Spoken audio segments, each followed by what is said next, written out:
She said, "Stop acting like we're married. You don't get a say in where I go or who I'm with." Everyone laughed. I just smiled and stayed quiet. But when she came back from her weekend away, her key didn't work, and the neighbor told her exactly why. My girlfriend Jessica and I have a fundamental disagreement about the nature of reality. I believe that if you live in someone's house, eat their food, and use their Wi-Fi, you are in a partnership. Jessica believes she's a celestial body and I am a small, insignificant planet caught in her gravitational pull. We've been together for 2 years, and for the last 6 months, she's been living in my house. My name is on the mortgage, my name is on the bills, and my name is on the little plaque by the door that says The Wilsons, which she bought without asking me and now seems wildly optimistic. I'm a pretty easygoing guy. I like my quiet life. I work from home as a graphic designer. I have a couple of good friends, and my idea of a wild Friday night is trying a new brand of frozen pizza. Jessica is not like that. Her life is a performance, and her audience is her 3 best friends, a cackling Greek chorus I privately refer to as the Harpies. Their names are Tiffany, Brittany, and whatever the third one's name is. Let's call her Chardonnay. The issue at hand came up last weekend.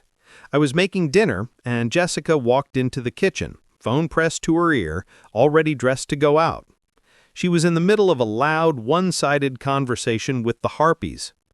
"Oh my God, yes, I am so in," she said into the phone. "A weekend away is exactly what I need." "No, he's not coming. Don't be ridiculous." She hung up and looked at me, beaming. "Good news! The girls and I are going to the lake for the weekend, leaving tomorrow." This was the first I was hearing of it. "Oh, okay," I said, stirring the pasta sauce. "Sounds fun. Which lake are you all heading to?" It was a simple logistical question, a question a normal person in a normal relationship might ask. Jessica, however, looked at me as if I had just asked her to explain quantum physics in ancient Greek. She let out a short, sharp laugh and turned to her friend Tiffany, who had just walked in the door. "Can you believe him?" Jessica said, rolling her eyes. "He wants to know where I'm going." Tiffany scoffed, looking me up and down like I was a piece of furniture she was considering throwing out. Jessica then turned back to me, put her hands on her hips, and delivered the line that would echo through the halls of history, or at least through my immediate future. "Stop acting like we're married. You don't get a say in where I go or who I'm with." The Harpies, who had all assembled in my kitchen by this point, burst into laughter. It was a symphony of derision. They genuinely thought this was the peak of comedy. A man in his own home being told he has no right to ask a simple question about his live-in girlfriend's plans. Hilarious! I just stood there, holding a wooden spoon with pasta sauce dripping onto the floor. And I didn't get mad. I didn't argue. A strange zen-like calm washed over me. The part of my brain that was trying to make this relationship work just packed its tiny bags, put on a tiny hat, and quietly left the building. I looked at her smug, smiling face, and I just smiled back. A big, friendly, completely empty smile. "You know what?" I said, my voice full of cheerful agreement. "You are 100% correct. My mistake." They all laughed again, thinking I was just backing down. Jessica gave me a condescending little pat on the cheek, and then they all swept out of the house, off to some pre-weekend away cocktail hour. I stood in the kitchen for a long moment, the silence broken only by the bubbling of the pasta sauce. "Okay," I said to myself, a new, much more interesting plan beginning to form. "Not married, no say. Got it." The weekend was going to be fun after all, just not for her. Update 1. The moment Jessica's car, presumably packed with 5 different types of glitter and a case of rosé, disappeared down the street on Friday afternoon, I sprang into action. My first move wasn't packing or cleaning. It was a mission of strategic importance. I walked next door to Mrs. Gable's house. Mrs. Gable is an 80-year-old widow with a sweet smile, a prize-winning rose garden, and a surveillance network that would make the CIA jealous. Nothing happens on our street without her knowing about it. I brought her a slice of the lemon cake she likes and sat with her on her porch. "Mrs. Gable," I said, after we had discussed the weather and the moral failings of the neighborhood squirrels, "I have a bit of a situation, and I need your help. It involves a small bit of theater." Her eyes lit up. The woman loves drama more than she loves her roses. I explained what had happened. I told Jessica's exact words. "Stop acting like we're married." I didn't have to embellish. The unvarnished truth was damning enough.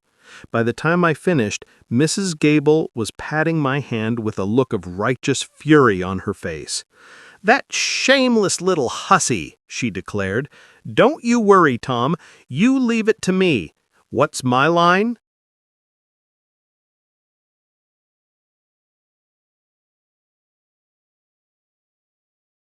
I gave her a simple script. When Jessica returned and inevitably found herself locked out, she was to act confused and deliver a few key pieces of information. Mrs. Gable took to the task with the enthusiasm of a seasoned Broadway actress preparing for opening night. With my accomplice secured, I returned home to begin what I called Operation Bachelor Pad Resurrection. My house, for the last 6 months, had been a sea of beige pillows, pointless little bowls that held nothing, and art that looked like a printer had run out of ink halfway through the job. It was time to reclaim my territory. I didn't just pack Jessica's things, I curated them. I got a bunch of boxes and a thick black marker. The first box was labeled Everyday Clothes. The second, Fancy Clothes for fancy outings I wasn't invited to. The third, and my personal favorite, Magic Sparkly Dresses that shed glitter on everything I own. Her 37 pairs of identical-looking high heels went into a box marked A Podiatrist's Nightmare. Her mountain of makeup and skincare products was packed into boxes labeled Face Paint and Various Goops. By Saturday morning, every trace of her physical existence was boxed up. I hired a couple of guys from a moving app, and we loaded everything into a 10 by 5 foot storage unit. I paid for 1 month, a generous non-marital gesture, I thought. With the house cleared of her belongings, the real fun began. I went on a shopping spree. I rolled up the beige rug and replaced it with an AstroTurf rug that looked like a football field.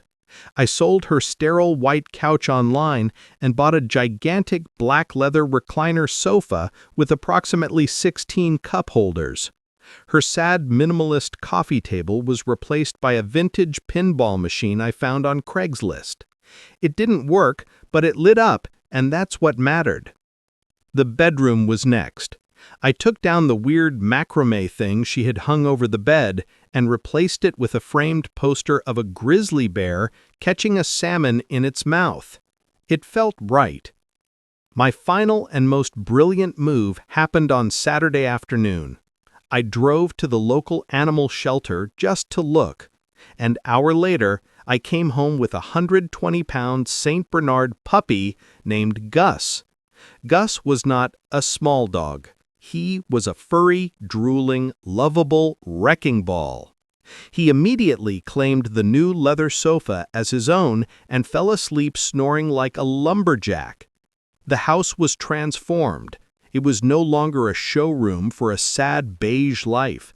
It was a fortress of glorious, unapologetic bachelor. On Sunday evening, I sat on my 16-cup-holder sofa with Gus's giant head in my lap and waited. The storm was coming, and for the first time in a long time, I felt completely, utterly prepared. Update 2. Sunday night, around 9 p.m., my video doorbell sent a notification to my phone. There she was, Jessica, looking tan from her weekend at the lake, strolled up to my front door, humming. The comedy began almost immediately. She tried her key, it slid into the lock but didn't turn. The new deadbolt I'd installed that morning was doing its job. She jiggled it, a look of mild annoyance on her face. She tried it again. Then she let out an exasperated sigh and started banging on the door. From the couch, Gus lifted his massive head, let out a deep, rumbling woof, and then went back to sleep. Jessica started calling my phone. I watched it vibrate on the pinball machine, took a calm sip of my beer, and hit decline. She called again. Declined. This cycle repeated 5 times. The banging on the door got louder. "Tom, open the door! What is wrong with you? My key isn't working!" I remained silent. This was all part of the show. After another 5 minutes of increasingly frantic pounding, she seemed to give up. The doorbell camera showed her pacing on the porch, running her hands through her hair, and then, right on cue, a porch light flickered on next door. It was Mrs. Gable, in her housecoat, holding a watering can. Showtime. "Oh, Jessica dear, is that you?" Mrs. Gable called out, her voice a perfect blend of surprise and neighborly concern. "Mrs. Gable, thank God!"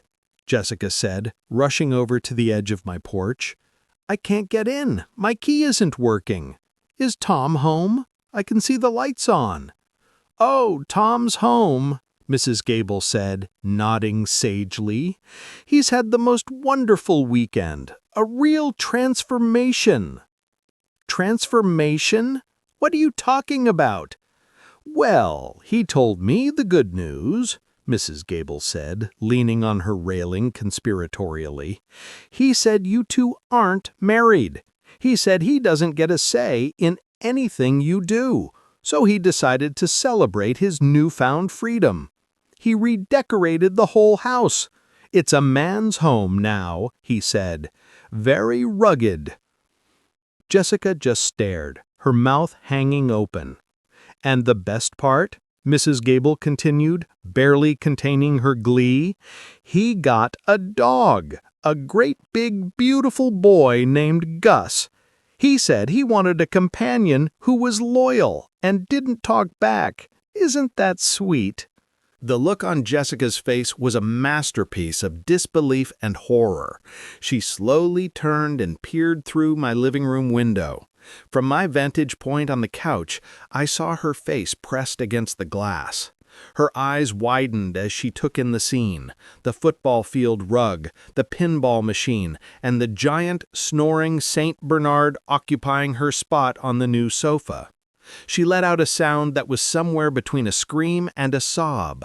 She whipped out her phone and started texting me. My phone lit up with a novel's worth of angry all-caps messages. That's when I decided to respond. I sent her a single, simple text message. "You said to stop acting like we're married. You said, I don't get a say. I agree. This is my house, and you don't get a say in how I live in it. Since we're not married, I've returned your non-marital property to a secure location. The address is 123 Storage Way, Unit 42. The code is 1234. You have 1 month. Have a great life." I then blocked her number. The doorbell camera showed her reading the text. She looked at her phone. She looked at the window. She looked back at her phone. Then she let out a scream of pure, unadulterated rage and threw her phone onto my lawn. It was a truly spectacular meltdown. She ranted and raved for another 10 minutes before Tiffany, the harpy, arrived to pick her up. The next day, the expected social media campaign began. Vague posts about being betrayed, about men who can't handle a strong, independent woman. It was pathetic. But I had one more card to play. Final update. The social media drama was predictable, but also incredibly boring. Jessica and the Harpies posted stories with sad music, talking about the importance of knowing your worth and cutting out toxic energy. It was all so generic, it was almost funny. They were trying to paint me as a villain, but they were using a paint-by-numbers kit. I let them go on for about 2 days. Then I decided to provide some much-needed context. I didn't engage with them directly. Instead, I made a post on my own private social media page, visible only to our mutual friends. It was a photo album. The first picture was my living room from a month ago. The sad beige couch, the pointless bowls, and the general aura of a dentist's waiting room. The caption read, "Before." The second picture was my living room now. The glorious leather recliner sofa, the football field rug, the glowing pinball machine, and Gus the St. Bernard sprawled out and looking majestic. The final picture was a selfie of me and Gus on the couch. We both looked incredibly happy. The caption was simple. Decided to redecorate based on my new relationship status. It was brought to my attention that I'm not married and don't get a say in things, so I'm embracing my freedom. Hashtag bachelor pad, hashtag dog is my co-pilot, hashtag no say, no stay. The post was a nuclear bomb. The sheer, unadulterated pettiness of it, combined with the undeniable cuteness of Gus, was a winning combination. My friends found it hilarious. The story, with the proper context, spread like wildfire. People who had initially offered sympathy to Jessica were now seeing the full picture. The narrative was no longer psycho boyfriend kicks girlfriend out. It was girlfriend tells boyfriend their relationship is a joke, is shocked when he believes her. Jessica's friends went silent. It's hard to maintain a victim narrative when the villain is posting adorable pictures with his giant dog. The aftermath for Jessica was rough. She crashed with Tiffany, but that apparently lasted less than a week. I heard Tiffany got tired of Jessica complaining and not contributing to rent. She ended up having to move back in with her parents in a town 3 hours away. She did try to come after me legally. I received a letter from a lawyer demanding access to the house to retrieve her wrongfully held property and demanding financial compensation for being made homeless. My lawyer responded with a copy of my mortgage statement, a copy of the lease which only had my name on it, and a polite inquiry as to whether Jessica would be paying me back for the 6 months of rent, utilities, and food she had consumed while living in my home as a non-married person with no obligations. We never heard from her lawyer again. The funniest part of this whole ordeal came about a month ago. I was at the dog park with Gus. He was happily chasing a tennis ball, and I was talking to another dog owner. A woman approached me hesitantly. It was Chardonnay, the third harpy. She looked incredibly awkward. "Hey, Tom, I wanted to say I'm sorry about that night at your house. We were out of line." I just shrugged. Jessica said what she said. I just took her at her word. "Yeah, I know," she said, shaking her head. "She's a lot. She called me last week complaining that her parents are making her get a job. She said it was all your fault for ruining her life." She paused, and then looked at Gus, who was now trying to fit 3 tennis balls in his mouth at once. "Honestly, it looks like you're doing just fine." And she was right. I am doing just fine. The house is no longer a beige prison. It's my home. The pinball machine still doesn't work, but it makes a great conversation piece. And Gus is the best roommate I've ever had. He's loyal, he's funny, and he never complains about my cooking. I learned a valuable lesson. Sometimes the best revenge isn't a grand, complicated scheme. It's just listening to what people say and believing them. Jessica told me exactly who she was and what our relationship meant to her. I just decided to agree with her. She said I didn't get a say, and now, in her life, I truly don't. And in my life, she doesn't either. And that combined with a giant drooling dog, is a pretty happy ending.